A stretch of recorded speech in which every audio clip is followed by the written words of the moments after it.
7. The Sojourn at Nazareth. This Friday afternoon Jesus walked about Nazareth quite unobserved and wholly unrecognized. He passed by the home of his childhood and the carpenter shop, and spent a half-hour on the hill which he so much enjoyed when a lad. Not since the day of his baptism by John in the Jordan had the Son of Man had such a flood of human emotion stirred up within his soul. While coming down from the mount, he heard the familiar sounds of the trumpet blast announcing the going down of the sun, just as he had so many, many times heard it when a boy growing up in Nazareth. Before returning to the encampment, he walked down by the synagogue where he had gone to school, and indulged his mind in many reminiscences of his childhood days. Earlier in the day, Jesus had sent Thomas to arrange with the ruler of the synagogue for his preaching at the Sabbath morning service. The people of Nazareth were never reputed for piety and righteous living. As the years passed, this village became increasingly contaminated by the low moral standards of nearby Sepphoris.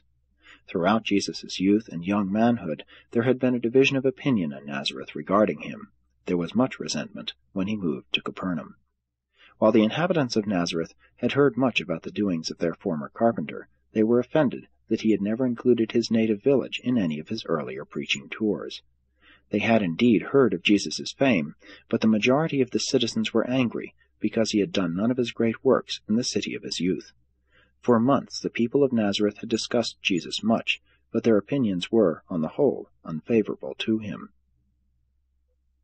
Thus did the Master find himself in the midst of not a welcome homecoming, but a decidedly hostile and hypercritical atmosphere. But this was not all. His enemies, knowing that he was to spend this Sabbath day in Nazareth, and supposing that he would speak in the synagogue, had hired numerous rough and uncouth men to harass him, and in every way possible make trouble. Most of the older of Jesus' friends, including the doting Chazon teacher of his youth, were dead or had left Nazareth, and the younger generation was prone to resent his fame with strong jealousy.